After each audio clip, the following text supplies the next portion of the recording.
Miguel, buenas noches. Buenas noches, Moreno. Encantado de que estés aquí. Yo también. Un placer. Bienvenido. Estar aquí. Compartir con la familia que tienes aquí, esta familia que tienes en Andalucía, en tu programa es un placer estar. ¿Qué siente uno al ver esas imágenes de lugares donde has estado en numerosas ocasiones, de sentir la magia en esos lugares de poder? Pues ganas de volver, ¿sabes? Nostalgia y ganas de volver. De hecho, ahora tenía que estar en Egipto por otra serie de razones de trabajo, no puedo estar, pero ganas de estar por ahí de nuevo, sí. A ti también te pasó que de joven, de niño, te pasaron una serie de historias y luego uno consigue unir pues esas dos grandes pasiones, como es el misterio y la comunicación, ¿verdad? Cierto, yo desde pequeñito me pasaban cosas extrañas, de hecho lo he contado en algunos sitios, ¿no? Tenía la facultad de que se movieran los objetos, veía el aura de la gente, etcétera, ¿no? Y yo creí que todo el mundo lo tenía como yo, ¿no? Que podían verlo. Fue un flash bastante grande cuando de repente voy a la escuela, en el primer jardín de infancia que fui en Sudamérica, vivía entonces en Sudamérica, y me di cuenta que los niños no veían la luz de las maestras, del resto de los niños, ¿no? Pasando el tiempo me volvió a pasar cuando descubrí que mis compañeros de clase, ya un poquito más mayor, tampoco lo veían, ¿no? Y fue un poco un trauma, ¿no? Por eso empecé a estudiar, primero desde un punto de vista psicológico para explicarlo, y luego contarlo, que es la otra vocación que tengo y tenemos, ¿no? Los periodistas, contar historias. Esta noche vamos a hacer un recorrido por varios países y lugares donde ha estado Miguel Blanco, donde ha palpado el misterio, donde ha sentido cosas y visto cosas, como muchos de nosotros que también hemos acudido a esos lugares. Vamos a ver imágenes impactantes. Tenemos aquí nuevamente este libro fantástico que salió publicado por la editorial Nautilus, aquella que dirigió don Fernando Jiménez del Oso, Crónicas de fenómenos insólitos, una aventura por el sendero de los dioses. Hoy vamos a hacer precisamente una aventura por el sendero de los dioses. Y vamos a hablar de varios países en los que tú has estado, pero como decías, ya siendo niño mostrabas una serie de facultades y poderes, ¿no? Bueno, yo creo hacías viajes astrales. Creo que los tenemos todos, ¿no? Era muy curioso, yo tenía una ama de cría, vivía en Venezuela, entonces vivimos en diferentes países de Sudamérica, pero en Venezuela 2 años, estoy hablando, 2 años y medio, ¿no? Yo tengo incluso recuerdos de ese tiempo, ¿no? Y otras cosas que me contó mis padres, ¿no? Yo estaba con esta ama de cría, con el biberón, no me acercaba al biberón, yo debía tener mucha hambre, y en varias ocasiones el biberón venía solo. Imaginas aquella negrita, salía corriendo de la casa diciendo, este niño está endemoniado, y salía zumbando, ¿no? Recuerdo otra vez que vivíamos al lado de una plaza en Caracas y yo durante semanas estaba al borde de la plaza con 4 años, apenas sabía hablar, gritando a mi madre, va a haber una guerra de palos, va a haber una guerra de palos, ¿no? Un día me puse muy contento porque efectivamente empezaron a llegar coches y se liaron a palos unos con otros, algo que yo ya había presentido a través de una premonición, ¿no? Y así un montón de cosas, ¿no? Luego tuve mis primeras experiencias de viajes astrales, algo que me hizo cambiar mucho el concepto de la vida, del universo, etcétera, ¿no? Porque cuando te das cuenta de que físicamente, con algo más que no es tu propio cuerpo, estás en otros lugares, cambian mucho las cosas. Tienes conciencia profunda de que el universo es mucho más amplio del que nos han contado y que hay otros mundos. ¿Pero tú siendo niño eras consciente de que tú salías de tu cuerpo? Sí, sí. Al principio, insisto, yo pensé que todo el mundo lo hacía, ¿no? Y que era algo absolutamente normal. Cuando por la noche decía, voy a ver a mis amigos de tal sitio, ¿no? Y yo salía. Luego ya empecé a trabajarlo de forma más consciente, aprendí técnicas que había leído en libros y lo hice de una forma mucho más consciente, entre comillas, ¿no? Tú tienes una experiencia, y yo te la he escuchado en un par de ocasiones, que a mí me han impactado siendo niño también. Viste a un ser muy alto, con una túnica blanca, que te dijo cosas. Ya no era tan niño, debía tener como 20 años. Pasaba consulta de psicólogo. Yo soy psicólogo también, estudié psicología más que ser psicólogo, y entonces me preguntaba por qué la gente tenía problemas, no venían a mi consulta a contarme historias, etcétera, ¿no? Y utilicé una vieja técnica que hay, la de hacer una pregunta y esperar la respuesta. De repente escuchas un programa de radio, aparente y casualmente ves un programa de televisión o abres un libro por cualquier página y te viene la respuesta, ¿no? Entonces decidí no salir de mi estudio hasta que no me llegara la respuesta a esa pregunta que había hecho, ¿no? Cerré, puse un cartel, vivía entonces con mis padres, aunque teníamos una casa de varios pisos, y dije que no me molestaran hasta que yo no saliera del estudio, ¿no? Me encerré como a las 7 de la tarde y como a las 4 de la mañana había pensado más estar sin dormir el tiempo que hiciera falta, ¿no? Como a las 4 de la mañana después de meditar, entonces meditaba, ¿no? En el borde en una esquina de la habitación, de repente empecé a sentir como una especie de columna de humo que salía del suelo, subía hacia arriba, llenaba toda, se compactaba. Eso lo estabas viendo tú. Absolutamente y conscientemente, ¿no? Y al cabo de un rato de aquella columna empezó a chisparratear como electricidad y se materializó un ser que salió de esa columna de humo, se acercó hacia mí, estaba como a 2 metros de mí y me tendió la mano. Recuerdo que sentí su tacto, el tacto más increíble que he sentido, especial, muy especial, ¿no? Y él me dijo, no sé de qué manera ha hablado conmigo, si con palabras o otro nivel, que no me preocupara, que me iba a llevar a un lugar donde iba a recibir la respuesta a lo que estaba buscando. sentí cómo salía afuera, ya tenía experiencia de viajes astral, cómo salía de mi cuerpo, cómo volábamos por el cosmos, y llegamos a una especie de templo que yo he buscado en la infinidad de lugares en los que he estado, ¿no? Un templo que no era un sitio físico, aunque sí debe estar en algún lugar físicamente representado, ¿no? Y había un ser como él. Este ser llevaba barba blanca, tenía una melena blanca, iba con una túnica, y era un tipo de edad, no se podía decir la edad que podía tener, ¿no? Entonces fue curioso porque me dejó delante un libro muy grande, y me insistió mucho que leyera con atención, ¿no? Para mí aquello era un insulto, porque yo en aquel tiempo hablaba 3 o 4 idiomas, daba conferencias, iba de listo por la vida, ¿no? Tenía 3 carreras y yo era muy inteligente, ¿no? ¿Y el destino te dio un guantazo? Muy gordo, porque me dijo que recordara una palabra que era muy sencilla en aquel momento, y dije, no te preocupes, que le voy a recordar, era un insulto a mi inteligencia. Antes de despedirnos le dije, para mí es muy importante esta experiencia que he vivido, necesito una prueba física de que he estado aquí. Y él hizo así, con la mano, como hacen algunos maestros santones de la India, dobló su mano y apareció un objeto en su mano que se había materializado. Yo lo cogí, lo sentí, me despedí de él, volví a mi habitación y guardé aquel objeto en la mesilla, pero no apunté la palabra que me había dicho que era la clave de todo lo que había leído, ¿no? A la mañana siguiente me desperté, recordaba toda la experiencia excepto lo que había leído en el libro y esa palabra. Y tuve que pasar 2 años en otro lugar mágico, la isla de La Palma, en Canarias. Qué bonita. En un lugar increíble. La isla bonita. Sí, señor. Y allí dije esa palabra que no recordaba, y de repente fue como una especie de flash en mi cerebro, me caí al suelo y me vino todo lo que había leído, ¿no? En aquel libro, y la clave de todo. ¿Y el objeto? El objeto lo sigo teniendo en casa. Nunca he dicho lo que es, y si me permite no lo voy a decir.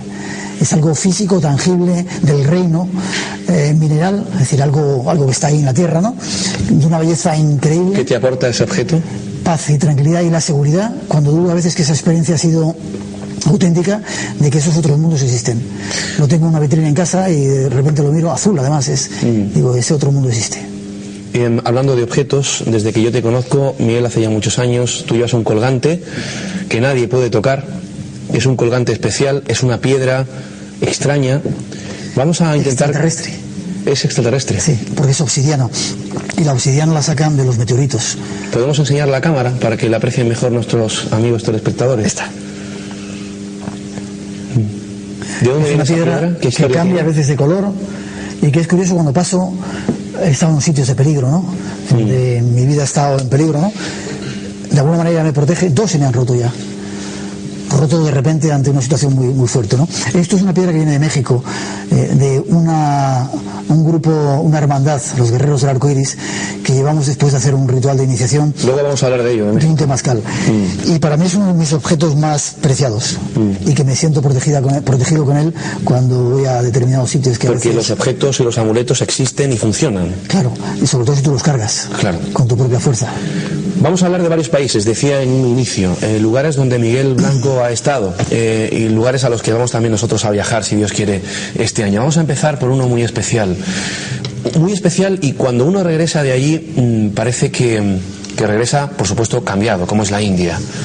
¿Qué pasa en la India? Menudas historias. ¿Cuánto aprende uno estando en la India? La India, yo creo que es la asignatura pendiente que todo el mundo que está en el mundo del conocimiento, de la espiritualidad, debe de conocer. Esa es una de las imágenes más increíbles que uno puede encontrarse, y luego te cuento algo de ello, ¿no?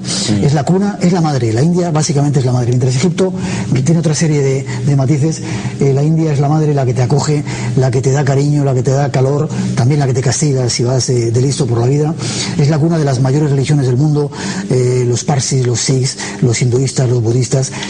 Cristo estuvo por ahí, también se habla. ¿Tú crees que Jesús estuvo ahí? Estoy convencido. Parte de sus enseñanzas vienen de esa cultura tan increíble que tienen en la India, ¿no? Y uno puede encontrarse escenas como estas donde millones, te hablo de millones. El último ritual que se hizo en ese lugar, había 6 millones de personas que estaban... ¿Tú te bañarías ahí, por cierto? Yo me he bañado. Ahora seguramente no lo haría, pero me he bañado 2 veces en mi vida. Gente que va a lavar sus pecados, 6 millones de personas que se juntan, y a orillas de Benares, que es el lugar, una de las ciudades más sagradas del mundo, es donde uno, todo hindú y todo budista que se precie, tiene que ir en peregrinación al menos una vez en su vida. Igual que los musulmanes van a la Meca, a Benares, Varanasi en hindú, hay que ir al menos una vez en la vida. Y allí hay determinados rituales que hacen. Uno de ellos es bañarse para limpiarte tus pecados. Ellos beben agua. Yo no me atreví a beber agua porque, según la Organización Mundial de la Salud, es el lugar uno de los lugares más, foco de infección, más contaminados del planeta. Es decir, hay tantas bacterias que unas a otras se acaban, dicen, contagiando, peleándose de alguna manera, pero es el sitio donde más enfermedades hay, ¿no?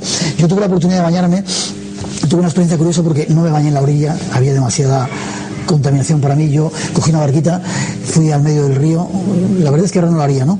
Un río que tiene hasta 50 metros de profundidad y donde hay tiburones, imagínate, tiburones de agua dulce. Lo he descubierto después. El barquero que llevaba un chaval de jovencito y él estaba absolutamente empeñado en que no me bañara. Me decía, no te puedes bañar, no te puedes bañar. Decía, ¿por qué? Dice, porque has estado en el templo de los monos. Antes hay que visitar un templo de oro donde hay un dios, el dios Hanuman, que de alguna forma te permite luego bañarte. Yo no lo hice, me tiré al agua sin hacerle caso y de repente iba nadando y toqué algo que bajaba. Cuando me di cuenta de lo que era un pedazo de cadáver que estaba comido por los buitres y por los peces. Ahí tienen la costumbre, en ese lugar concreto de Benares, de cremar a los muertos, quemarlos y echar sus cenizas al río, pero hay determinados individuos que no pueden ser cremados. Los niños pequeños, gente que ha tenido un determinado tipo de enfermedad o que han sido picados por cobras, los echan directamente al río con una piedra al cuello. Disculpa que termino. Esa piedra, evidentemente, esa cuerda acaba rompiéndose y ves los cadáveres flotando, que son pasto de los peces. Claro. Nunca he visto peces tan grandes en mi vida, tiburones que se los comen y de los buitres que se ¿Qué gente conociste en la India? ¿Qué aprendiste de la India? Cuando volviste, ¿qué cambió dentro de ti? En la India he estado como, yo creo, 10 veces en diferentes etapas de mi vida, ¿no? La primera me marché cuando tenía, pues yo creo, 19 años, como buscando la India en aquel tiempo y todavía ahora, ¿no? Era la meta espiritual de todos los buscadores espirituales que hay en el planeta, ¿no? Y me fui para allá y estuve pues una temporada viajando, conociendo a sadhus, a maestros, etcétera, ¿no? Pero descubrí que allí eran capaces de matar por una cola, no digo la marca, igual que podía pasar en Europa, ¿no? Es decir, que la India puede ser muy espiritual, pero también es muy material y puedes encontrar todas las experiencias, tanto de un lado como de otro. Recuerdo un viaje, los viajeros teníamos la costumbre entonces de comprar cosas en Europa y cambiarlas, ¿no? Yo llevaba pantalones vaqueros y las cambiaba, y una vez se me ocurrió, tenía un poco de dinero y yo creo que hice escala en Ámsterdam y compré una botella de whisky. Yo no bebo alcohol, ¿no? Pero dije, bueno, me gasté pues $10 o 15, que en aquel tiempo era una fortuna, para comprar una botella de whisky, porque me habían dicho que se podía cambiar bastante ventajosamente en la India, ¿no? O sea, como en un país espiritual que la gente además no bebe alcohol, van a cambiar la botella de whisky, ¿no? Pero algunos viajeros lo encontré y dijeron, hazlo que verás, vas a tener una semana luego gratis de hoteles, etcétera, ¿no? Fue curioso porque bajé en Bombay y cogí una rickshaw, una especie, era un motocarro, donde había un sikh. Los sikhs es esa religión tan extraña que no se corta nunca el pelo, ¿no? Entonces me senté en la moto y le dije, vamos a la ciudad, ¿no? Y tuve la mala fortuna por mi parte de descubrir que llevaba una botella de whisky, por la llevaba metida, mal guardada, y la metí en la mochila, ¿no?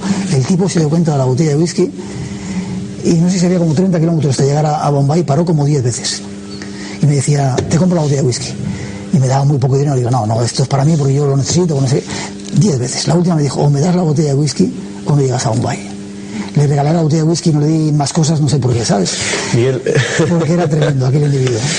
¿Qué misterio puro y duro te encontraste en la India? Es decir, aparte de la filosofía, del sentido de la vida que tienen allí, de la religión, de la reencarnación, de todo eso. Muchas cosas, ¿sabes? Lo primero que me encontré y que me impactó mucho fue la muerte. Hay un lugar que recomendaría a toda la gente que busca alguna respuesta, es que fuera a Benares, ese lugar que te he dicho, ¿no? Allí todos los hinduistas creen que si se queman su cuerpo, se libran de la rueda de las reencarnaciones. Y puedes estar viendo cómo queman a los muertos a 1 metro de ti. Cómo es tan fugaz y tan banal un cuerpo, ¿no? Ves que lo echan allí, hay toda una parafernalia que hacen, nadie llora, es muy curioso. Yo solamente en Nepal he visto llorar a familiares, en la India no. Hacen una serie de rituales, mojan el cadáver, luego lo echan a la pira y lo queman. Y en 20 minutos se deshace un cadáver. Y te das cuenta de que eso, nuestro cuerpo es simplemente una especie de ropa que hay que dejarlo allí, pero te enfrentas cara a cara con eso, con el olor, con las cenizas que te caen, etcétera, ¿no? Me encontré otro día en el sur de la India y iba a un lugar a ver a los Hare Krishna, de repente me confundí de tren, esas aparentes casualidades de la vida, ¿no? Y aparecí en el sur de la India en un pueblo que no tengo ni idea de cómo se llama ni de qué hacía allí, ¿no? Recuerdo que bajé del tren, nada más bajar me pusieron 3 o 4 collares de flores y me llevaron embriagado a un templo que estaba celebrando la fiesta del dios Ganés. Ganés es ese dios que tiene cabeza de elefante y cuerpo humano, ¿no? Me metieron en un templo y allí vi una cosa absolutamente fascinante. ¿Tenemos tiempo? ¿Te la cuento? Sí. Los brahmanes me hicieron desnudarme, ellos van desnudos en la parte de arriba, me afectaron con ellos, cosa que es bastante extraña, no sé por qué. ¿Te desnudaste enteramente o...? Me dejé una especie de taparrabos y lo demás todo al aire, ¿no? Y entonces estuvieron haciendo una serie de rituales, dando ofrendas a los diferentes dioses, a Krishna. ¿Solo había hombres? Solamente había hombres. Y luego empezamos a caminar por una especie de túnel muy oscuro, que a mí se me hizo interminable, ¿no? Y yo veía como los que iban delante de mí, yo un anciano y varios jóvenes detrás, iban arrastrando los pies. Y yo no sabía por qué lo hacían, pero yo decía lo mismo, arrastrar los pies, ¿no? De vez en cuando pisaba alguna cosa extraña y sonaba, ¿no? Cuando llegué a una especie de... se hacía un poquito más grande que el túnel, y había 2 antorchas, ¿no? Vi como toda la pared se movía. En mi vida he visto tantas cucarachas juntas. Sabes que para los hindúes, determinada religión hindú, los animales son sagrados, ¿no? Entonces ellos respetaban, en aquel templo había ratas, no tantas, pero cucarachas millones de ellas, de todos los colores, de todos los tipos, de todas las formas. Y sentía como caían encima de ti. Sí, cuando pasabas cerca del túnel, pues se te pegaban. Y ellos se lo quitaban con una delicadeza extrema, ¿no? De vez en cuando las pisabas y sonaba eso, que era increíble, ¿no? Cuando llegamos al final era curioso porque de repente las cucarachas es como si hubiera una especie de pared o de algo que no las dejaba pasar, ¿no? Y en medio me dijo el anciano, dice, fíjate lo que hay ahí. Era muy curioso porque se hacía una especie de bóveda, no muy grande, y en medio había un lingam. El lingam es la unión el símbolo masculino y femenino. Es un símbolo sagrado para ellos, ¿no? Y estaba en el medio de la pared, flotando, sin que nadie lo pudiera tocar, sin que nadie lo sujetara. Y fue curioso porque el brahman me dijo, imagínate que este era el receptáculo femenino, este era el falo masculino, y estaban así, ¿no? Entonces se acercó con la mano, lo tocó, ni siquiera lo tocó, y aquello empezó a moverse de uno para otro, como si fuera una fuerza magnética que lo mantenía sujeto allí, ¿no? Y me incitó y me invitó a hacer yo lo mismo, ¿no? Yo puse la mano por un lado y se movía así, pero muy tenuemente, como ya digo, si estuviera todo dentro de un ambiente mágico y con esa fuerza del magnetismo absolutamente inexplicable, ¿no? Salí y, bueno, entre otras muchas cosas, al final me encontré con un niño, que no sé si es el momento de contarte la historia, que es una de las cosas que más he aprendido en la India. En la India la gente tiene bicicletas, y detrás de la bicicleta un carrito y lo llaman rickshaws y lo utilizan como taxis, ¿no? Entonces están justo alrededor de los hoteles donde están los turistas, ¿no? Yo en aquel tiempo no tenía mucho dinero, estaba en un hotel normalito, 2 estrellas, donde las ratas te paseaban por encima, pero bueno, estaba limpio, ¿no? Entonces salí, había un chavalito que era manco, debía tener como 6, 7, 8 años, yo soy muy malo para las edades, ¿no? Y el tipo me insistió, ven, que yo llevo, que es muy barato, que no sé qué, y yo pensé que era el cebo y me iba a llevar a su padre o a su hermano y me iba a llevar a otro sitio, ¿no? Y de repente, bueno, dije, vale, vamos. Y de repente veo que el chavalito aquel se sienta en una bicicleta con un solo brazo en la India. Y me pareció tal locura que dije, tío, ¿estás loco tú? ¿Cómo voy a ir contigo? Si estás manco. En la India, que hay millones, no me estuviera manco, ¿no? Que fue una ofensa para él. ¿Qué te dijo?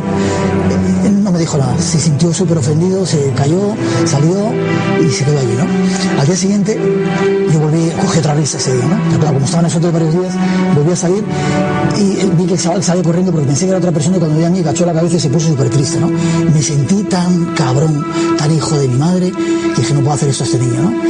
Y dije, venga, se pueden decir tacos aquí, ¿no? Pues ya lo he dicho. Dije, bueno, tío, venga, vamos, que sea lo que Dios quiera. Me metí con él, déjame que termine porque es increíble, ¿no? Me senté con él y dije, bueno, tío, donde tú quieras vamos. Y si vieras la pericia de aquel chaval con 7 años o 6 años, manejar por la India, que hay de todo, con una sola mano, uno de los tráficos más caóticos que yo he visto ha sido no solamente el del Cairo, que tú conoces muy bien, seguramente alguno de nuestros televidentes, sino el de Delhi, ¿no? Era Nueva Delhi. Entonces el tipo me llevaba a diferentes lugares y le dije, Yosif se llamaba, llévame a ver tu casa, llévame a ver tus padres, ¿no? Y para él era una locura, decía, como un extranjero que está en un hotel de lujo, para él quiere venir a mi barrio, ¿no? Le convencí, me llevó a su barrio y me contó mientras tanto su vida, ¿no? Me decía que él trabajaba para un dueño, para un patrono, que ganaba, no sé si eran 1000 pesetas al mes, imagínate, ¿no? De las cuales 500 se las daba a ese patrono, ¿no? Y con esas 500 pesetas él era capaz de sacar adelante más o menos a su familia, ¿no? Pero su ilusión era trabajar, imagínate, 15 años, no recuerdo lo que me dijo, gran cantidad de tiempo para comprarse una bicicleta. Y cuando él tuviera su propia bicicleta, su familia sería casi rica porque podría no repartiría ese dinero que ganaba, lo podría repartir y su familia podría vivir bien. Tenía 4 hermanos, la madre, un abuelo ciego, el padre había fallecido, ¿no? Entonces me llevó a su casa, fue increíble, porque cuando él llegó, puso en marcha toda la familia, recuerdo que era muy temprano, me dio de comer lo que tenían, arroz y varias cosas, me enseñó su tiempo familiar, y yo dije en un momento determinado: Joseph, quiero comprarte yo la bicicleta. Y para él fue un insulto, porque me dijo, era como comprarle a él, ¿no? Dice, no puede ser, yo tengo que trabajar, esforzarme unos cuantos años para conseguir esa bicicleta. Al final de todo, por hacerte la historia corta, me dijo, pero si quieres hacer algo por mí. Dije, claro que quiero hacer algo. Dice, lucha contra los que asesinan las esperanzas en tu mundo. Para mí aquello ha sido la mayor lección que me ha dado un niño. No me quiso cobrar esa... Miguel, nos quedan 30 segundos para finalizar esta primera parte. Yo sé que son muchas anécdotas, muchas historias en la India. Tenemos preparado, por lo menos preparado, la intención de hablar de Mauritania, del Sáhara, del desierto, Egipto, México, Argentina y Nepal. No creo que haya tiempo para todo. Imágenes preparadas tenemos. Pero antes de irnos a publicidad, Miguel, cuando uno regresa de la India, tantas veces que has estado allí, regresa a Occidente, regresa a Madrid, regresa al asfalto, regresa al sistema al que estamos subyugados, te das cuenta que estamos viviendo absolutamente equivocados, que la verdad está muy lejos. El mundo al revés. Absolutamente, absolutamente. Que esa gente que pasa hambre, a mí se me ha muerto un niño en la India en mis brazos, y su familia, Joseph, que era gente que vivía, creo que recordar que eran con 500 pesetas al mes, y eran felices. Y sin embargo nosotros, fíjate la cantidad de cosas que tenemos y no hemos alcanzado ni siquiera a atisbar la felicidad. Contéstame solo sí o no. ¿Crees en la reencarnación? Sí. Sí, sí. Sí, con ciertos detalles que luego te... Sí. Volvemos dentro de unos minutos aquí en mis enigmas favoritos. No me fallen, hasta ahora mismo.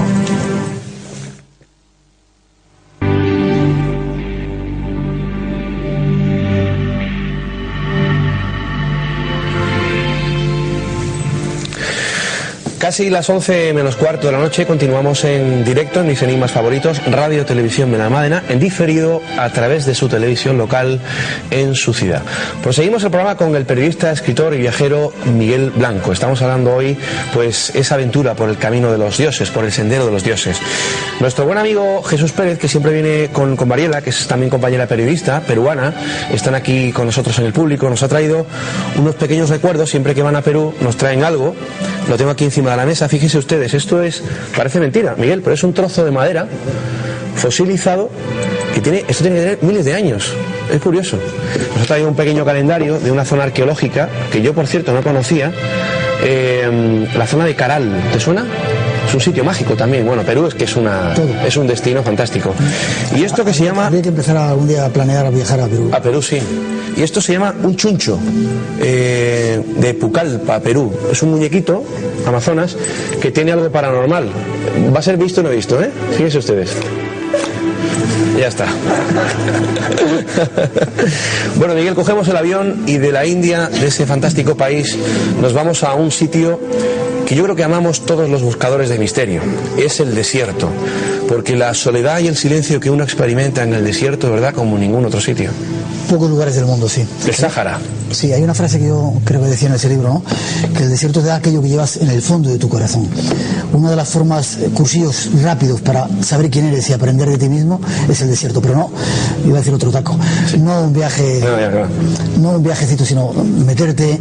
Nosotros vamos en misiones de ayuda humanitaria muchas veces a Mauritania y tenemos que estar pues un mes machacados. A veces nos quedamos tirados. Recuerdo una vez que nos quedamos tirados y estuvimos a punto de empezar a beber el gasoil del coche, porque durante 3 días nos recogían, y eso sí que es la más absoluta oscuridad, ¿no? A oscuridad y soledad. Estar ahí realmente sale lo único que tienes dentro de ti, que es lo que hay en tu propio corazón, ¿no? Esas noches estrelladas que te hacen daño hasta las propias estrellas, ¿no? Ese silencio que te hace también daño, de tan abrumador como es, ¿no?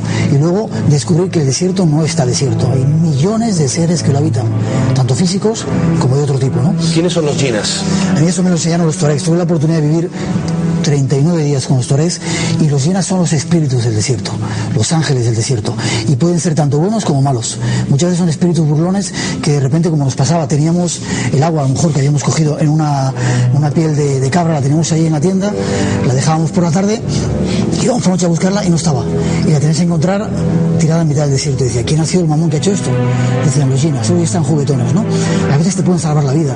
Recuerdo una vez que ellos, a través de una serie de señales, pájaros que aparecen de repente en la soledad del desierto, te van indicando dónde está el agua, y a veces te ayudan, o a veces, como hay un sitio de los más duros que yo he visto, el paso de Gort en Mauritania, de camino a Chinguetti, hay un lugar que es una especie de desfiladero entre las montañas, ¿no? Curiosamente un lugar donde hay un montón de pinturas rupestres súper antiguas, ¿no? Ese lugar es el lugar donde habita el diablo, según decían los tuaregs. Y vas por allí y se te ponen los pelos de punta, tanto si vas a caballo o en camello, como vamos a veces, como si vas en coche, ¿no? Un sitio muy, muy especial, ¿no? Pero en los Llenas son esos espíritus que habitan ese lugar, que son visibles. Yo tengo la oportunidad de verlos materializarse, luces extrañas, ¿no? A una llamada de uno de los jefes de la tribu con la que yo iba, Tuareg, decían, tenían un nombre, ¿no? Le llamaban espíritu no sé qué, manifiéstate, ¿no? Y de repente de una salía una luz preciosa, como una lengua de luz azulada, amarilla, y decía, ¿ves? Ese es el Jina, ¿no? Y tuve la oportunidad incluso de fotografiarlos, ¿no? Pero sabes que mucha de esta gente, sobre todo los islámicos, no quieren que les hagas fotografías porque saben, dicen que le robas el alma, ¿no? Entonces aquel jefe tuareg me dejó hacerlo durante un tiempo, estuve, ya te digo, casi 40 días con ellos, saqué 6 carretes, pero a alguien se le ocurrió la idea de cogerme esos carretes antes de que yo me marchara, ¿no? Y no tengo esas fotografías, pero era increíble. Los tuaregs son hombres que saben. Son sabios. Son hombres que tienen conocimiento, sí. Y lo curioso es que no quieren renunciar a él, ¿no? Sabes que los tuaregs es un pueblo que se mueve entre todo el desierto. Nunca están parados. No, y últimamente lo están haciendo sedentarios, ¿no? Pero para ellos las fronteras no existen, ¿no? Me decía uno de ellos, ¿no? Estábamos entre Mali y Mauritania, que hay frontera. Decía, pero ¿dónde está la frontera? ¿Tú la ves en algún sitio? El desierto, la arena no tiene fronteras, el aire no tiene fronteras. Dice, yo no voy a aceptar que me venga un militar de estos y quiera ponerme aquí una línea. No hay líneas para nosotros, ¿no? Y es con eso porque van de un sitio a otro y son mucho más ricos de lo que uno cree. Tienen oro, saben dónde está el oro, la plata, trabajan con él y tienen la gran costumbre de no utilizar, cuando yo los conocía, quizá ahora empiecen a dejarse contaminar, ¿no? Utilizaban el trueque. Ellos cambiaban las cosas que hacían por el arroz o el trigo que necesitaban, y era muy curiosa la forma que tenían de hacerlo, ¿no? Esa forma natural de corazón con que lo hacían, ¿no? Toda una experiencia, desde luego. Absolutamente, yo la recomiendo. Y luego ya cuando vas a trabajar, como hemos hecho varias veces, yo en Mauritania la habré visitado 20 veces. De hecho, dentro de 2 meses tengo un viaje allí, vamos en una misión, tenemos un hospital, ¿no? Cuando ves el agradecimiento que tiene la gente por esos blancos, nos llamaban los enviados de Alá, los enviados de los Jinas, ¿no? Yo recuerdo una mujer, debía tener como 60 años, estaba ciega, con cataratas. Una de las misiones que hacíamos era operar de cataratas. Algo tan mágico como de repente un cirujano te mete ahí una pequeña lente y te devuelva la vida, ¿no? La luz y la vida.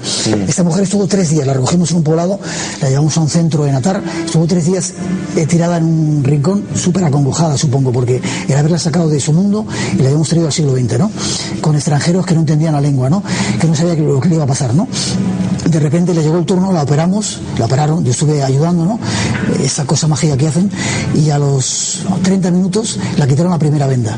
Había sido ciega, llevaba 10 años ciega. De repente le quitaron la venda y empezó a ver sombras, ¿no? Si vieras la forma que nos tenía de besarnos, ¿no? Y decir que éramos Jinas enviados por Alá, ¿no? Te das cuenta que entonces la vida sirve para algo y que es algo mágico estar ahí. Continuamos hacia el este. Me dijeron una cosa muy, muy, muy curiosa, ¿no? Uno de los marabúes, sacerdotes de ese mundo islámico, ¿no?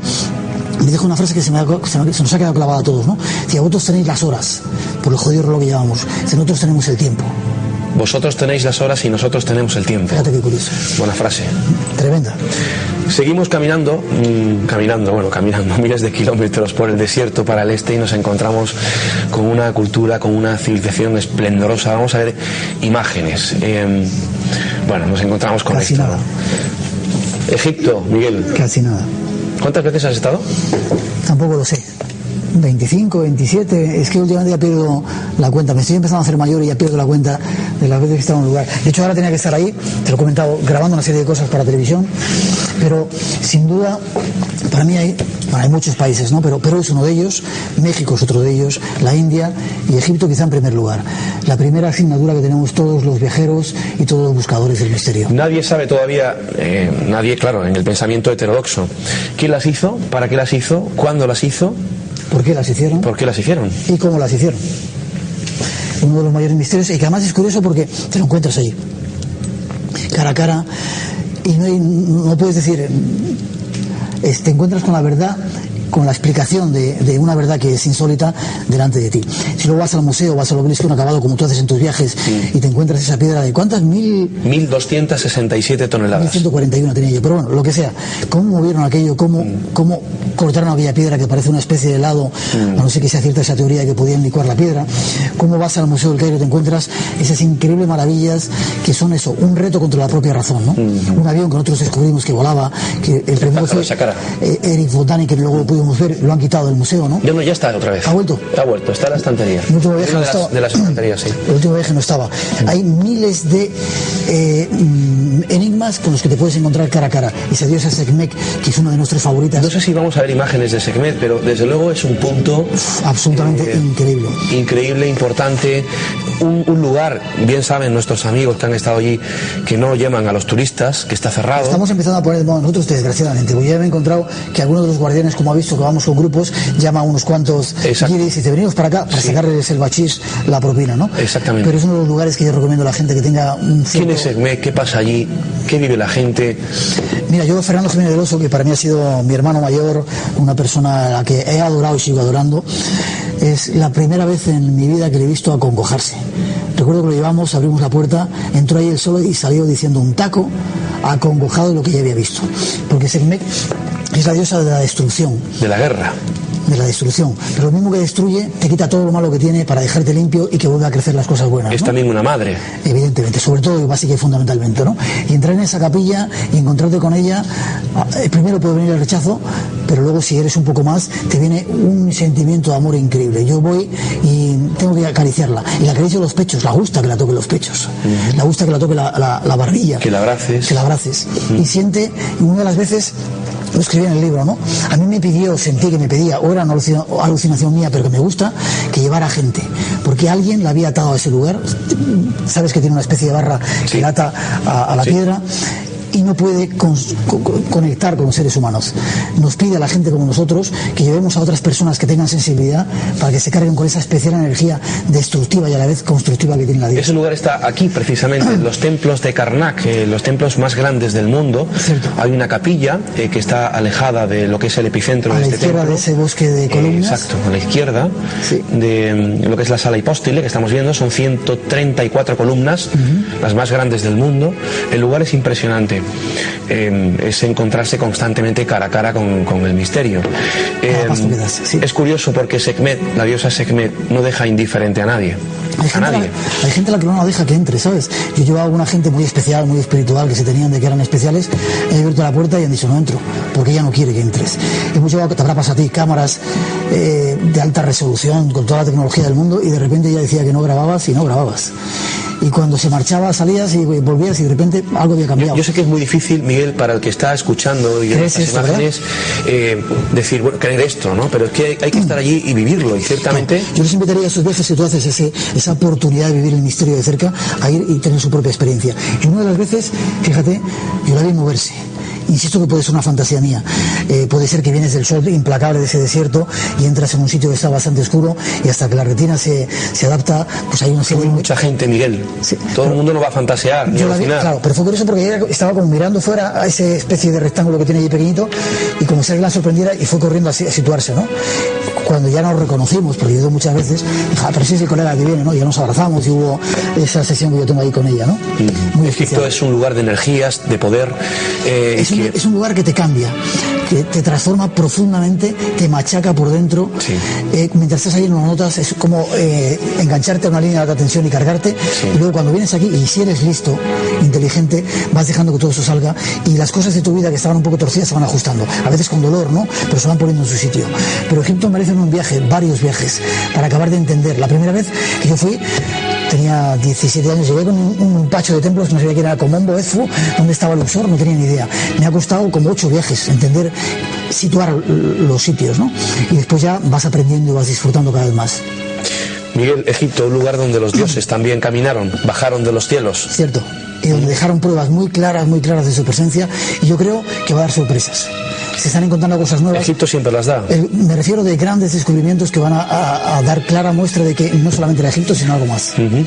Bueno, pues de Egipto nos vamos a otro lugar mágico, también hay pirámides, fíjate tú, ¿no? Diferentes lugares en el mundo, efectivamente, México, un lugar que tú has visitado también en algunas ocasiones. Sí, unas cuantas, donde he vivido. Fíjate, yo cuando era pequeñito, ese lugar concretamente, cuando era pequeñito yo miraba una esfera del mundo, ¿no? La hacía girar y la paraba y decía, quiero ir a este sitio. No sabía de dónde estaba. Ese sitio era la selva del Petén, en Guatemala, al lado del mundo maya. El templo de Tikal, que ha salido allí. Eso era Guatemala. Uno de los lugares más fascinantes, quizá porque yo soñaba desde pequeño ir allí, ¿no? Cuando vivía allí, yo me puse a llorar, me puse a meditar en medio de una explanada, no había nadie, y de repente los guardias le decían a mis compañeros, está enfermo, le pasa algo, está llorando. Decían, déjale que está Guatemala loco. Parece ser la gran desconocida. No lo sabes tú bien lo que hay ahí. Increíble la cantidad de cosas. Muy pronto vamos a ir allí a Guatemala. Si Dios quiere. Entonces todo tiene que ver con el mundo maya, un mundo que dentro de poco va a dar muchas sorpresas, ¿sabes? La famosa profecía maya. Esta mañana he cerrado yo un libro que me han encargado, que lo voy a llamar Los Señores del Tiempo, que tiene que ver con los mayas. Nadie en todo el planeta, ni siquiera los egipcios, tuvieron un método de controlar el tiempo, de medir el tiempo tan exacto como lo tuvieron. Has dado un avance de Los Señores del Tiempo, ¿es tu próximo libro? Sí. Y yo estoy liado con él, y ya digo, nadie dio esa forma de medir el tiempo, ¿no? Con una exactitud que tiene incluso más precisión que ahora. Ellos hicieron una profecía, la famosa profecía maya, que a mí me preocupa y me ocupa mucho, porque quizá tengan mucha razón, cada día estén más cercanos de eso, ¿no? Bien, pues ahí puedes vivir miles de experiencias. ¿Te cuento alguna? Sí, a continuación vamos a ver imágenes de Chichén Itzá, de la pirámide del Sol, de la pirámide de la Luna, y hablaremos del regreso de los guerreros del arco iris. Sí, mis hermanos que me han hecho sufrir mucho, me han hecho aprender mucho. Y ahí tengo varios chamanes y varios hermanos de esta hermandad que somos, ¿no? Guerreros del arco iris, ¿no? Gente que de alguna manera está tratando, no solamente ellos, sino hay mucha gente que está tratando de recuperar la antigua sabiduría maya, igual que tolteca, mexica, para que no se pierda, para que los vecinos del norte, los americanos, no acaben fagocitando todo eso y haciendo olvidar algo que es muy importante, sobre todo porque tiene un mensaje muy claro para la humanidad de ahora, ¿no? Y ahí hay un personaje que le llamamos el gorila, que es un tipo grandote, que es el guardián de el Popocatépetl, creo que es ese. Efectivamente. Es el guardián de las pirámides de Teotihuacán. Un tipo increíblemente grande, pero que es más grande todavía. Yo he hecho con él, nos hemos metido dentro de la pirámide de Teotihuacán, que tiene una serie de sitios secretos donde solamente van los investigadores, y hemos hecho rituales con él. Y ese es un tipo que mide unos 1,85 m, 1,90 m, ¿no? Pero cuando se pone en su papel de chamán, de maestro, es un tipo que mide 14 metros de altura, increíblemente gigante, grande, que te abraza con un cariño, con un amor increíble, ¿no? Y como yo he vivido cosas y he visto cosas que sorprenden a la propia mente esta cuadriculada que tenemos, ¿no? Él me enseñó que la realidad tiene muchas puertas donde poder entrar, ¿no? Me invitó a hacer un ritual de temazcal, que es esa especie de tienda de campaña que utilizan los indios de las praderas, y donde puedes hablar directamente con los dioses, ¿no? Hablar cara a cara con los dioses, hacer una especie de viaje astral que sales de tu cuerpo, etcétera. Ahí estaba saliendo otro de mis lugares favoritos, donde hay una tumba, la tumba del señor de Tikal, que tuve la oportunidad junto con Alberto Ruz, que fue el investigador, el primer investigador que la descubrió, con su hijo y con la encargada, es una mujer de antigüedades de ese lugar, penetrar en esa tumba y ver esa famosa lápida donde dicen que está el extraterrestre que representa a ese señor, ¿no? Uno de los mayores misterios de eso es que representa efectivamente a un hombre que era mucho más alto que lo que era la gente en su tiempo, y que curiosamente no lo enterraron, o sea, no se encontró su cuerpo. Si esa tumba no están sus restos, porque este ser desapareció de repente. Él dijo, de hecho en esa lápida de alguna manera se recrea que iba a un determinado lugar. Hay una inscripción muy pequeñita en un ángulo que dice Venus, como si ese señor viniera de Venus, apareció en un momento determinado, revolucionó la sociedad de su tiempo y de repente se marchó, aunque prepararon su tumba, pero no está su tumba ahí. Uno de los grandes misterios de México. Miguel, como te he dicho antes de comenzar el programa, nosotros el próximo día 21 de marzo, si Dios quiere, daremos la bienvenida a la primavera, celebraremos el equinoccio de primavera en un lugar especial, el monumento megalítico más grande de Europa, eso es Stonehenge, muy cerquita de Londres, en la zona de Salisbury. Al igual que en Londres, en Stonehenge, hay otros lugares, Egipto por supuesto, donde se celebran también los equinoccios y los solsticios, en templos y en pirámides. En México también se celebra el equinoccio. Ellos esperan la bajada de Kukulcán, del dios Kukulcán, que lo representa como una serpiente. Y una vez lo vi me quedé absolutamente alucinado. No lo pudimos grabar bien. En determinadas pirámides eran tan precisos fabricando, construyendo las pirámides, que en un determinado momento, no recuerdo ahora si es el solsticio de verano o el de invierno, creo que es el de verano. El de verano, sí, el 21 de junio. En un momento determinado... Efectivamente. El primer rayo de sol de la mañana incide en un determinado lugar y luego va bajando, haciendo las escaleras, haciendo un dibujo que, si lo ves con mínima perspectiva y sin imaginación, es una serpiente que llega del cielo. A ver si recuperamos las imágenes de las pirámides mexicanas, de Chichén Itzá. Venían a continuación de las de Guatemala. Pues es curioso porque el sol sale en el horizonte ya un poquito más elevado de donde está la pirámide, incide en un determinado lugar arriba y va haciendo el dibujo de la serpiente, como va rectando y toca el suelo. En el momento en que esa serpiente, ese rayo de sombra, hay que decir, toca el suelo, miles de personas que estaban allí congregadas en aquella ocasión, era una locura, porque sentían como la bendición había venido del cielo. Esa diosa, ese dios, tocaba con su rayo de luz y nos bendecía a todos, ¿no? Un lugar absolutamente fascinante que sigue estando vivo. Y se congregan miles de personas allí. Cada vez más. Es una ceremonia que cada vez va reuniendo a mayor cantidad de personas, llegado de todas las partes del mundo. Lo hacen en Chichén Itzá, lo hacen en Tikal, lo hacen en determinadas ciudades sagradas, las grandes ciudades sagradas mayas. A ver dónde estamos ahora viendo las imágenes. Esto es el templo de Quetzalcóatl en Teotihuacán. En Teotihuacán. Sí. Esto sí es México ya. Esto es México DF. Esta es la pirámide. Y esto sí es Chichén Itzá. No, creo, no. Creo que no. Me parece que es la ciudad de la. Vamos a ver cómo. Sí, ¿no? Sí, esta es la ciudad, esta es la pirámide del Sol. Eso es. En Teotihuacán. Exactamente, Teotihuacán, efectivamente. Se sigue siendo ese paseo de los muertos. Una pregunta que te habrán hecho en infinidad de ocasiones, Miguel, a través de todos tus años de la radio. La primera pregunta que surge es, bueno, ¿por qué pirámides en China, en Egipto, en Canarias, en Perú, en México, en Guatemala? ¿Por qué la similitud en la construcción piramidal? Claro, difícil respuesta. Claro. Mucha gente cree que hubo una civilización anterior, quizá la Atlántida, que antes de destruirse fue a diferentes partes del mundo, Egipto, México, Guatemala, y se llevaron lo que conocían, lo que sabían hacer, las pirámides. Es muy curioso que muchas de ellas, aunque no son parecidas, sí tienen el mismo método constructivo, es decir, lo que es el codo sagrado o la medida sagrada en Egipto, ese existe en determinadas partes donde hay construcciones de pirámides. Pero no hay que irse muy lejos para ver pirámides. Sabes que en Canarias hay pirámides. Sí, claro, hemos estado varias veces. Hace mucho tiempo nosotros fuimos los culpables de descubrir, dar a conocer las pirámides de Weimar, que decían que era un amontonamiento de piedras. Con Thor Heyerdahl y con el amigo recordado Paco Padrón. Entre otros. Pero había pirámides en La Palma que se las han cargado haciendo construcciones, y en otros lugares de las islas de Canarias. Y en otro lugar también de Tenerife, concretamente en el lado norte, por la zona de Garachico. Exactamente. Y Cot de los Vinos también. Pasa que se han derruido con el tiempo. Tengan ustedes en cuenta que no estamos profundizando en nada en realidad, estamos haciendo como un diario de viajes y tocando algunos puntos del planeta donde efectivamente hay mucho misterio, hay mucho de historia, de arqueología, pero hay otros muchos lugares que no estamos citando obviamente por falta de tiempo. Si hablamos de ovnis, hablamos de muchos lugares en el mundo, pero hay uno en concreto. Viajamos al sur de México, concretamente a Argentina, y en Argentina está esto que estamos viendo, Miguel, ¿lo reconoces? El Cerro Uritorco. Cerro Uritorco, efectivamente, el Valle de las Estrellas Errantes. Y la patria de los indios Comechingones. Ajá, ¿Comechingones? Comechingones. Curioso nombre. Un lugar fascinante, de esos lugares también llenos de magia, que los argentinos están explotando, porque ven mucho más hombres de los que hay, los hay, pero no tantos, y donde dicen, bueno, hay dos curiosas historias, ¿no? Donde estaba enterrado el bastón de mando, que parte de la historia Salvador Fernández Jiménez del Oso me puso tras la pista del bastón de mando, y descubrí y hablé con Guillermo Terrera, el padre y el hijo, que me ha hecho depositario del bastón de mando en Europa, un extraño honor que no merezco. Pero ahí pasaron muchas cosas. Esa seguramente es la recreación del ovni del pajarillo. Sí, señor. Son imágenes tomadas por el equipo de Busca del Misterio. Sí. Programa tremendo y genial. Lo subiera. Pues ahí hay un personaje, Jorge, que fue un poco el que vivió esa experiencia y un poco el patriarca y el adalid del misterio de los ovnis en Capilla del Monte, pero además hay otro misterio, como te digo, no solamente el del bastón de mando, que es algo tremendo, sino el de la ciudad de Gers. Dicen que en esos cerros, debajo de esos cerros, está una de las entradas a ese mundo intraterrestre que buscaban los nazis. De hecho estuvieron por allí, y es muy curioso porque a mí me llevaron Jorge Suárez, entre otros, y otra serie de personas que estaban investigando a ese Valle de las Estrellas Errantes.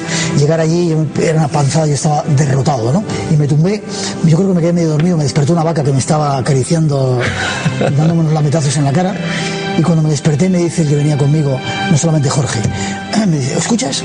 y había un ruido como si desde abajo hubieran una serie de máquinas que estuvieran moviéndose. Debajo de la tierra. Clarísimo, clarísimo. Y yo dije, estoy soñando todavía, ¿no? Me desperté, o sea, tomé mucho más conciencia y efectivamente se oía algo, ¿no? Y él me dijo, era un estudioso de ese terreno, ¿no? Y dices, la ciudad está empezando a moverse, ¿no? En otro momento determinado, me ha pasado 2 veces, eso me pasó en el desierto y me pasó allí, ¿no? Estábamos hablando, hay 2 montañas, es un valle, hay 2 montañas bastante grandes, ¿no? Y de una de ellas, estaba atardeciendo ya, vi cómo salía, imagínate una gota de agua cuando cae, ¿no?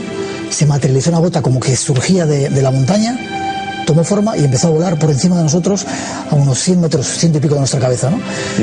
Muy lentamente, llegó a la otra parte de la montaña y se fusionó, se metió dentro.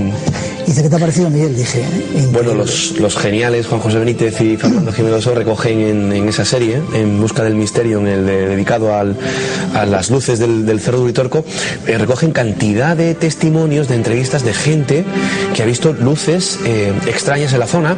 Bueno, de hecho, aquí en la Costa del Sol, como tú sabes, Miguel, hay una importantísima comunidad de gentes y amigos argentinos, y cuando se dirigen a este programa o cuando te paran en la calle, pues te dicen, no, tenemos ahí una zona en Argentina, en Córdoba y tal, sobre todo en el Cerro Uritorco, donde efectivamente se han visto muchos ovnis, ¿no? Capilla del Monte, sí. Capilla del Monte. Capilla del Monte es el pueblo, últimamente lo están utilizando como un centro turístico, bueno, han puesto de moda el simbolito de ese ovni, exactamente. Etcétera. Pero yo creo que hay mucho más de los que hay, pero realmente es un misterio, ¿no? Es un lugar absolutamente fascinante donde realmente ocurre algo. Y para mí lo más importante, quizá desde el punto de vista de la antropología que me interesa, es que ahí estaba el bastón de mando. Ahí encontraron Orfeo y Ulises y una serie de personajes súper extraños, un bastón de mando que decían que estaba hecho con la piedra primigenia, muy posiblemente con obsidiana también. Yo he tenido en las manos ese bastón, lo llama la piedra que habla. Primero tuvo Jorge Guillermo Terrera, que era un profesor de la universidad en Buenos Aires, un tipo absolutamente genial, nazi, con mucho saber. Después murió, lo tiene ahora su hijo Guillermo Terrera Jr.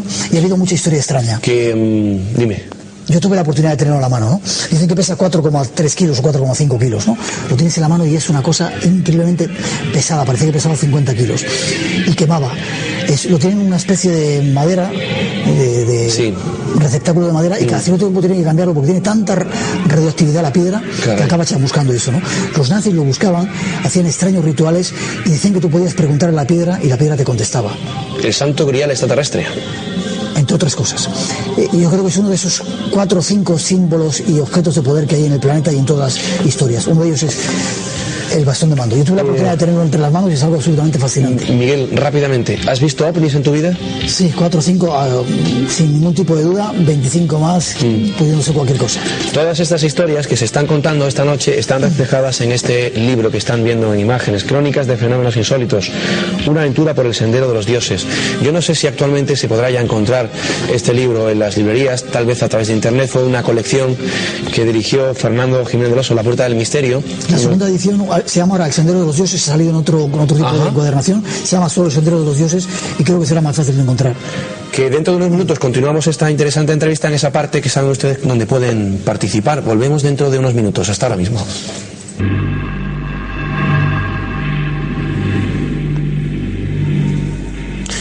Las 11:20, continuamos en directo ya en la última parte de mis enigmas favoritos. Como saben, ustedes es la parte donde pueden participar por teléfono y por email. Pero antes de dar los datos del programa, yo quería preguntarle a Miguel Blanco que ¿dónde nos vamos este año? ¿Cogemos la mochila o no? Yo contigo al fin del mundo, pero este año yo sugeriría la India. ¿Qué viaje más bonito? India del Norte, con un saltito a Nepal, que es un país absolutamente fascinante, antes de que se estropee, y luego para terminar, acabar en Petra, en la ciudad sagrada rosada de los nabateos. ¿Cuántos días? 15 días podríamos hacerlo si quieres. Podemos empezar a organizarlo para estar en Delhi. Hay un montón de misterios en Delhi. Agra, ver el Taj Mahal, que es un sitio fascinante. Veíamos imágenes, ¿verdad? Del Taj Mahal preciosas. Pero hay que estar allí. El Taj Mahal es uno de los chakras de amor que tiene ese planeta y siente realmente que hay amor en ese lugar, ¿no? Ir a Jaipur, el estado de Jaipur, Maharashtra, donde te puedes encontrar toda esa India mítica de los que se clavan cosas, los derviches, la gente que sube por una cuerda, un montón de santones y de gente especial. Benares, que para mí es el sitio básico y fundamental que te da la lección de la muerte y de la vida, y luego pegar un saltito a Kathmandú y a todo el valle sagrado que hay alrededor de Kathmandú. Hay un lugar, el río Pasupatinat, que es un sitio también absolutamente fascinante, que prefiero no contar nada, lo contaremos más adelante, donde te puedes encontrar realmente la vida cara a cara, y sobre todo es como si pasas una especie de puerta y te has quitado 500 años de este mundo civilizado que nosotros tenemos, ¿no? La gente sigue viviendo como vivían antaño. 15 días, sí. Y hay que darse prisa, porque la India va a ser la segunda potencia del mundo posiblemente dentro de poco, y va a perder todo ese espíritu especial que tiene. 15 días, ¿cuándo? ¿En qué momento del año, Miguel? Pues si quieres en septiembre, que es yo tengo más o menos tranquilo, mediados de septiembre, 15, 16, 18, buscamos un poco vuelos y lo hacemos. Estupendo. Y celebramos mi cumpleaños ahí, San Miguel, seguramente al borde del Mont Blanc, del Everest, y llevar a este lugar tan especial, con algo muy especial que podemos preparar allí. Pues esperemos que en un mes aproximadamente tengamos toda la información de ese viaje, como los del verano, muy pronto en nuestra página web. Toda la información de este programa a través de esta página web, así como sus actividades paralelas, como los viajes, www.luismarianofernandez.com. Si ustedes desean escribirnos un correo electrónico, háganlo a misenigmasfavoritos@arrakis.es. Ya abrimos esa vía de comunicación, ya está nuestro email abierto para que ustedes, si lo desean ahora, puedan hacernos cualquier pregunta o hacernos cualquier sugerencia sobre el programa de hoy. Un teléfono para pedir de público. Deben de llamar todos los lunes a las 10 de la mañana y hablar con nuestra compañera Ana María Moreno. 952 44 79 65. Si usted quiere ahora participar por teléfono, puede hacerlo a través de este número, 952 56 44 61. El micrófono ya lo tiene alguien del público por si quiere participar. Miguel, yo siempre digo lo mismo: si uno tiene tiempo y uno tiene dinero, dos condiciones sine qua non para poder viajar. Yo creo que es la actividad más... ¿Me dejas que te corrija? Sí. Solamente tiempo y ganas. El dinero se encuentra, pues, como ya hacía entonces. Ahora los vuelos son mucho más baratos, pero hombre, si quieres ir a un viaje organizado de turista está más complicado, ¿no? Pero te puedes inventar mil historias. Desde trabajar, cambiar, comprar whisky y cambiárselo a los sikhs, te puedes inventar viajar en ese plan, claro. Mil historias. Claro. El otro hace falta un poquito más, pero bueno, sobre todo hay que tener ganas. Porque cuando uno quiere algo, el universo fabula, se alía contigo, conspira para que lo consigas. Una cosa es ser turista y otra es ser viajero. Cierto. Cierto. El turista es el que hace solamente fotos y luego se lo enseña a los amigos. Qué coñazo eso cuando veo de un viaje. Yo nunca enseño mis fotos a mi familia ni a mis amigos y no quiero ver las suyas. El viajero es el que viene cargado de cosas en el corazón que no se pueden contar rápidamente. Hay que dejarlas que se posen, que destilen, y luego son tu propia vida y tu propia experiencia, ¿no? Luego lo sacas en una mirada, en un gesto, poco en historia. Y últimamente me estoy empezando a parecer ya un abuelo que estoy contando batallitas por culpa tuya, ¿no? El abuelo Cebolleta. Yo no sé si tú estás ahí, ves el público, si hay alguien que quiere hacer alguna pregunta. Hay una persona curiosa que quiere hacer una pregunta. Una persona curiosa. Son todos curiosos, ¿eh? Y hacen muy buenas preguntas siempre. A ver quién quiere preguntar esta noche. Que yo veo ahí en imagen. Paco, que hace muy buenas preguntas. Paco, buenas noches. Bueno, pues quería preguntar a Miguel sobre una ciudad también insólita que hay en la India y se llama Auroville. Me gustaría que explicara un poco el concepto con el que fue creada, la filosofía de esta ciudad, y si esto puede llegar a ser algún día el futuro social de alguna manera. ¿Cuánto tiempo tenemos? Mira, he estado hace... Y por otra parte, como al final, si no has perdido esas facultades de niño que tenías, ¿cómo me ve Laura ahora? Gracias. Esa es muy buena pregunta, Paco. Te respondo la segunda. No las utilizo esas facultades y menos hago circo con ellas. Eres un personaje curioso. Estamos en febrero. He estado en septiembre en la India, concretamente en Auroville. Yo tengo dos sitios favoritos en el sur de la India. Uno de ellos es Adyar, la sede de la Sociedad Teosófica, donde estuvo Krishnamurti, al lado de Madrás, y otra es Auroville. Auroville está muy cerca de Pondicherry, que es una ciudad que nada tiene que ver con la India. Es un respiro porque tiene mucha influencia francesa, ¿no? Por contar un poco la historia, había una figura que era la madre, Sri Aurobindo, que era un filósofo que quisieron en un determinado lugar de la India traer la utopía, ¿no? Crear una ciudad donde vivieran gente de diferentes credos, razas, naciones, etcétera, y traer la utopía. Yo estuve hace muchos años la primera vez, me encantó esta obra y ya es un sitio un poco extraño, ¿no? No creo que sea la solución, no creo que sea ni siquiera un ejemplo. Si hubiera servido como ejemplo para todo el mundo, hubiera tenido mucha mayor repercusión. Auroville es una pequeña remanso de paz donde una serie de gente está viviendo de una determinada manera, pero no es la solución a este planeta. Aunque hay muchas cosas que se pueden aprender allí, ¿no? Un sitio que está increíblemente bien diseñado, muy humano, etcétera. Bueno, vive sin dinero. Bueno, hay algo muy curioso, el matrimandri que lo llaman, ¿no? Es una construcción increíble que dicen que está hecha con algún tipo de inspiración extraterrestre, con unos cristales geométricos muy extraños, donde se hacen experiencias muy especiales, muy intensas, pero que hay que pagar por ellas para hacerlas, o la gente que está viviendo ahí, ¿no? Yo este año me he decepcionado un poco de Auroville, porque para mí era esa luz que había en mitad de la India, ¿no? Hay muchas otras, esa luz ha perdido un poco de brillo, pero quizá como todo, ¿no? Con el paso del tiempo acaba perdiendo brillo. Yo quería hacerte una pregunta de tipo personal, Miguel. Con los años, con todo lo vivido, recorrido, experimentado, sentido, más dudas que certezas, más certezas que dudas, ¿crees todo lo que dices? Si no, no lo diría, porque lo que yo digo está basado en mis propias experiencias, ¿no? Después de un proceso de elaboración te das cuenta de que ciertas cosas son así, ¿no? Más dudas, cada día tengo más dudas. De hecho... ¿Te has vuelto más escéptico con el tiempo? Yo antes era un optimista, ahora soy un pesimista, que es un optimista bien informado. Antes me lo creía todo, decía qué bonito es el mundo, ¿no? Cuando has visto guerras, has visto que la gente se muere de hambre, has visto, como he visto varias veces, matar a gente en la calle, en Haití y en otros lugares, ¿no? Empiezas a darte cuenta que las cosas no son tan bonitas como te las han contado o como tú te crees, ¿no? Vas elaborando un poco tu historia y te das cuenta de que eso, te vas haciendo pesimista, que es un optimista bien informado. Y creo, y este es un poco mi meeting que quiero dar, estamos en cuestiones políticas, nosotros empezamos a hablar, no digo los años, hace muchos años en la radio, fuimos los primeros en la radio al hablar del era de Acuario, de la crisis de energía, del planeta Gaia, de que era un ser vivo, etcétera, de lo que estamos hablando ahora, de esa crisis climática, ese cambio climático que estamos viviendo. Por fin se han dado cuenta los que rigen este planeta, por desgracia, de que estamos a menos de 10 años de cargarnos el planeta, y no solamente el planeta, sino nosotros mismos. Como no reaccionemos, la profecía de los señores del tiempo, de los mayas, se va a cumplir y vamos a vivir tiempos muy cabrones. Yo tengo una finca, el año pasado tuve sequía, tengo 3 pozos y tenía agua toda la que quería. Me di cuenta, seguramente la gente que tiene campo, que vive un poco cerca de la naturaleza, se da cuenta de esto, ¿no? Que en ese lugar de Madrid, que teníamos antes cantidad de agua, no tengamos agua, es algo muy preocupante. Que los pantanos de media España o de toda España estén sin agua es algo muy preocupante. Tenemos que empezar a preocuparnos y a tomar medidas ya. ¿Cómo va a ser el futuro de la humanidad, según tú? Si seguimos así, muy jorobado, porque hemos antepuesto el consumismo de una determinada sociedad americana, controlada por grupos de poder, grupos, sociedades secretas, que no, para ellos no somos más que números y gente que consume que otra cosa. Fíjate que es curioso porque China, casi 500 millones de habitantes que van a empezar a consumir como locos. La India, más de 1.000 millones de habitantes que van a empezar a querer comprarse pantalones, móviles, relojes, etcétera, etcétera.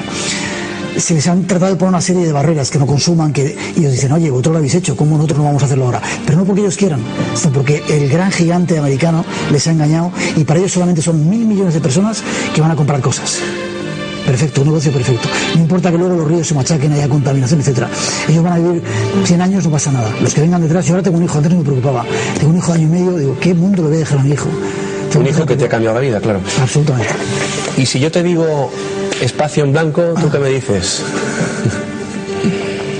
Pues un fracaso por mi parte y algo que no consigo volver a hacer por el momento, ¿sabes? ¿Cómo haces para ocultar para paliar ese mono? Tú eres un hombre que ama el micrófono, que ama la radio. No lo sabes tú bien. Y que tiene que echarlo de menos a rabiar. Engañándome. Ayer empecé a volver a tener conciencia de que quiero y necesito urgentemente hacer radio. Y engañándome haciendo otras cosas, haciendo televisión en programas estúpidos como está últimamente, porque es lo que se hace, es televisión estúpida, excepto algunas excepciones como puede ser este, de acá para allá haciendo cosas que digo, bueno, yo quiero hacer eso realmente. Ayer me lo preguntaba, yo quiero volver a la radio. Y voy a la radio sin cobrar, incluso hasta pagando, si me dejan hacerlo. Porque para mí es la mejor, con lo que yo siento vivo, me comunico, sentir y abrir a la gente esas puertas, creo que es para lo que he venido a este planeta. Y estoy perdiendo el tiempo. ¿Qué es un periodista del misterio, Miguel? Pues alguien con mucha inquietud, vocación y sobre todo con mucha curiosidad. Hay pocos periodistas del misterio. Yo creo que sí, los auténticos periodistas, incluso los que van a las guerras y están buscando la respuesta al ser humano, esos son realmente periodistas del misterio, ¿no? Los que nos llamamos, como tú, periodistas del misterio, somos gente que tenemos muchas preguntas sin responder y poco tiempo para responderlas. O sea que hay que darse mucha prisa. ¿Algún proyecto próximo de radio o televisión? Tengo 2 programas de televisión, estoy viviendo en Londres con una historia que no tiene mucho que ver con estos temas, y espero que para la próxima temporada me dejen, pido por favor a quien sea, a los dioses, que me dejen incluso sin cobrar hacer radio, para llegar a mucha gente y poder contar muchas cosas que quiero contarlas urgentemente. Y yo te digo, inshallah. Inshallah. Que Dios quiera. Sí, Dios quiera. No sé si alguien del público tiene alguna pregunta para ti, porque Sí, aquí hay algunos amigos que están muy calladitos, Hay otro ¿conoces? micrófono, sí. Que han estado en Egipto, que han estado en ese lugar, Ya veo, tienen cara de viajados. que es Sekhmet. Tienen cara de viajados. Sí, claro que sí. Muchos de ellos que están ahí y han experimentado esa magia y esa energía. Hombre, nuestro buen amigo Dani, están viendo una imagen, viene de Sevilla y es un íntimo amigo de este programa. Dani, buenas noches. Hola, buenas noches. Bienvenido. Muchas gracias. Adelante. Miguel, te quería hacer una pregunta. Después de tantos viajes tan maravillosos y lugares tan exóticos que has visitado, si realmente tuvieras la oportunidad de retirarte a vivir tus últimos años, ¿lo harías fuera de España? ¿Volverías a España? ¿En qué sitio te quedarías? Definitivamente, si tuvieras realmente esa posibilidad de abandonarlo todo y decir, me quedo aquí Qué buena definitivamente. pregunta, Dani. Qué pregunta. Pues fíjate, antes tenía la respuesta muy clara, muy rápida, ahora lo dudaría. En ese lugar donde estuviera con mi familia, con la gente a la que amo, y no me importa el lugar. En España, ahora que estoy mucho en el extranjero, digo, joder, como en España, y ya es cierto, o sea, tenemos un país donde se vive increíblemente, pero por desgracia se está estropeando a marchas forzadas también, ¿no? Un lugar donde viviría, yo tengo casa en Cuba, tengo casa en algunos lugares del mundo, o mías o de amigos. En Canarias. O mías o de amigos, ¿no? Cuba era un sitio que yo tenía un proyecto ahí. El Pantanal en Brasil. Egipto, el sur de Egipto, Asuán, yo tengo ganas de pillar ahí un sitio para vivir, ¿no? Pero te digo, en ese lugar donde esté la gente a la que quiero, no importa el sitio, importa la gente con la que estés y tu actitud ante ese lugar. Eres capaz, si tú quieres, de transformar el sitio. Es verdad. Es verdad. A veces vale más con quién estás, con los amigos, que el lugar donde estás. Dices que los viajes maravillosos. Yo los viajes lo he pasado muy mal. No puedo decir tacos, muy jodidamente. Y he querido decir, ¿qué coño pinto de aquí? Me quiero marchar ya. Porque no he hecho viajes de estos que hacéis con Luis Mariano, que son perfectos, que están muy chidos, que está todo preparado, ¿no? Cuando estás en un sitio que llevas esos 3 días perdido en el desierto, en un coche que de repente no funciona, que la radio no te funciona, que nadie sabe que estás allí y que estás a punto de beberte el gasoil, dices, ¿qué coño pinto de aquí? Ahí, puedo estar en mi casa. Ahí, permíteme, Miguel, porque hay una parte genial del prólogo de Fernando. del prólogo de Fernando Jiménez Donoso. Sí, señor. Me vais a permitir leerlo porque es genial.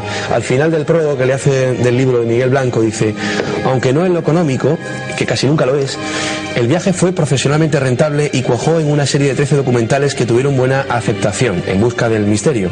Lo demás carece ya de importancia.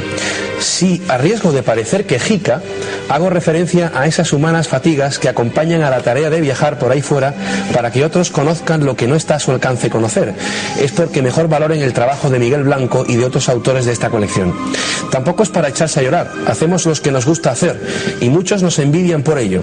Lo que pasa es que no todo el monte es orégano y estoy un poco harto de que cuando voy a emprender un viaje de este tipo, todo el mundo dice eso. Los amigos me digan la frase ya habitual, te llevo las maletas. A veces me dan ganas de dejarles que lo hagan, se iban a enterar. Es verdad, ¿eh? Es un hombre sabio, no se puede decir que era, pero de hecho me acuerdo por una anécdota, ¿no? Yo estaba en el Amazonas, estaban los indios piaroas y de repente fuimos a ver una piedra que había ahí increíble, ¿no? Y me picaron como 300.000 millones de mosquitos. Y entre ellos, o sea, llevamos un médico, nos estábamos riendo de él porque era un médico muy especialista en la zona, ¿no? Y nos decía, tened cuidado con esto, tened cuidado con esto otro, ¿no? Y a él le picó una hormiga que llamaban las 24 horas. Yo nunca he visto gritar a nadie tan increíblemente de dolor como esa persona. Se tuvo que meter 3 nolotiles inyectados en vena para calmar el dolor, ¿no? Nos estábamos muriendo de risa de él cuando yo de repente, tonto de mí, pongo la mano en un árbol y no me pica una, me pican 2 hormigas de esas. Yo creí que me moría. Y el tío me decía, ¿ahora te ríes? Yo le decía, por favor, ponme 14 inyecciones. El tío, no, para que aguantara, ¿no? En aquel momento dije, ¿yo qué coño hago aquí? Con bien que estaría en mi casa con mis padres, bañándome en la piscina o en el río. Viajar no es tan fácil ni tan bonito como se pone, pero lo que tenemos ese veneno adentro lo necesitamos. No sé si hay alguna pregunta, Miguel. ¿Ves a alguien que quiere hacer alguna pregunta? El micrófono. Nepal, El Señor de los Anillos, es también un capítulo que teníamos pendiente dentro de todos tus viajes. En Nepal. ¿Has visto la foto del personaje? Sí. Increíble es. Sí. Yo había estado el año anterior, A ver si le puede captar las aparentes casualidades, que me dé un segundito de tiempo y la buscamos. Sí. Aparentes casualidades, estaba en Tashkent, que es una república, una ex república soviética. Entré en un bar de estos tipo bar Indiana Jones y había un montón de viajeros. Ahí nos reuníamos los viajeros, estábamos hablando, espera, un segundito, lo encuentro enseguida. Estábamos hablando de viajes y de repente llegó un tipo que empezó a contar una historia del Señor de los Anillos. Como de Tolkien. Sí, entonces había una serie de monjes que vivían, aquí está, no sé a qué cámara se lo enseño esa, a ver si lo ves. Vamos a intentar acercar la imagen. ¿Es el personaje de...? Ese es el personaje. Este de ahí. Sí. Me contaron una historia que había un monje, eran los monjes Sabinaris. Quieto ahí, Miguel, no te muevas, ¿eh? Que de repente vivían aquí en esta fotografía de arriba, en esta otra, estoy yo con él ahí en Nepal con pelo largo, tenía pelo todavía, etcétera. Pues bien, te digo, estaban en Tashkent y me contaron la historia de un señor que se llamaba el Señor de los Anillos. ¿Valía? Sí. Que era un monje que de repente vivía al norte de Nepal, no, de Afganistán. Curiosamente los rusos invaden Afganistán y este hombre se va, 1 millón de monjes, imagínate, se van en peregrinación a Nepal y al norte de la India.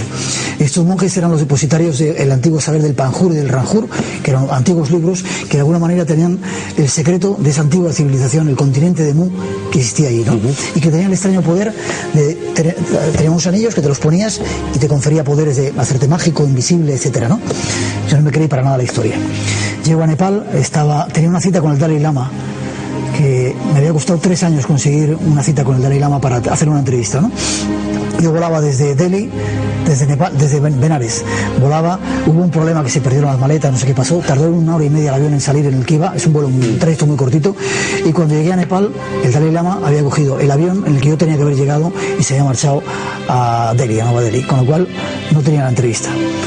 El objeto de mi viaje a Nepal no tenía sentido y dije, 3 años tratando de conseguir esta entrevista para nada, ¿no? Y de repente dije, bueno, traté de ir al aeropuerto para conseguir un vuelo de vuelta y 2 días, no tenía vuelos a Europa a una tarifa que yo pudiera pagar hasta 2 días después, ¿no? Entonces empecé a caminar por esa plaza Durhan Square en Kathmandú. Iba con una niña que me hizo de guía, una niña preciosa que tenía también 5 o 6 años, que sale en el libro. Y de repente en un momento determinado, en la lejanía, aparece ese individuo que me he visto en la foto, ¿no? Yo empecé a hacerle fotos, insisto lo nuevo que contaba antes de los islámicos que no se dejan hacer fotos. Este tipo le miré, le enfoqué con la cámara, no me dijo nada y yo me aproveché para hacer fotos, ¿no? Se acercó a mí y dice, nuestro encuentro estaba programado hace mucho tiempo. ¿De qué va este colega, no? Y empezó a contarme la misma historia que había escuchado 1 año antes en Tashkent, que él era uno de esos monjes que Sabinari que seguían al Señor del Mundo o el Señor de los Anillos, que había ido a Nepal a ver a su familia, y me dijo que de alguna manera ese encuentro estaba programado, tenía que encontrarse con un blanco, con un ser de Occidente. Le dije, porque yo, porque tú puedes contarlo. No sé cómo sabía que yo contaba, en ese momento yo escribía, tenía programas de radio incipiente, etcétera, ¿no? Y me dijo, después de estar bastante... Fue algo muy curioso, le hice varias fotos, en un momento determinado me dijo, entramos en una especie mágica, de ambiente mágico, me dijo, ¿quieres recordar la clave para entrar en este mundo en el que estamos? Me dijo, escucha el silencio. Cuando quieras volver a estar en este estado en el que estamos, escucha el silencio, que es una técnica mágica y muy especial que utilizan determinados maestros en diferentes partes del mundo, ¿no? En ese momento a mí se me cayó la funda de la cámara, él estaba ahí, mucho más cerca de lo que estás tú, la niña estaba a la derecha mía, se me cayó la funda, me agaché a cogerla y cuando me levanté el tipo había desaparecido, en una plaza gigantesca que hay en Nepal. Y la niña dijo, anda, se ha ido. Dije, afortunadamente estaban las fotos que prueban que estuve con ese individuo, que era uno de esos monjes seguidores del Señor del Mundo y del Señor de los Anillos. Miguel, nos tenemos que marchar. Nuestro tiempo del programa ha concluido. Sí, fíjate que rápido pasa el tiempo, pero me gustaría hacerte una última pregunta por segunda vez esta noche. Dijiste que con 20 años tuviste una experiencia que viste a un ser alto con túnica blanca que te llevó a un sitio y te dijo una palabra. ¿Me la puedes decir o no? Compartir, que es un poco la clave de mi vida, de lo que he ido haciendo a lo largo de todo este tiempo y de lo que aún me queda por hacer. Compartir. Si me permites te digo algo rápido. Compartir no es dar una cosa y repartir. Compartir es disfrutar de todo aquello que tenemos todos y que no pertenece a nadie, como el tiempo, el aire, el agua, las ideas, los sentimientos, el estar aquí contigo, con la familia, etcétera. Eso no lo puede poseer nadie y está ahí para que lo podamos tener todos. Miguel Blanco, periodista, buscador, muchas gracias por compartir este tiempo, este programa con nosotros, por haber venido, y que bueno, que ojalá podamos disfrutar en el futuro de Espacio en Blanco y formar parte de ese equipo de amigos del programa. Yo te doy las gracias por dejarme compartir tu familia también y formar parte de ella. Gracias, Miguel, te despedimos con este fuerte aplauso. Gracias.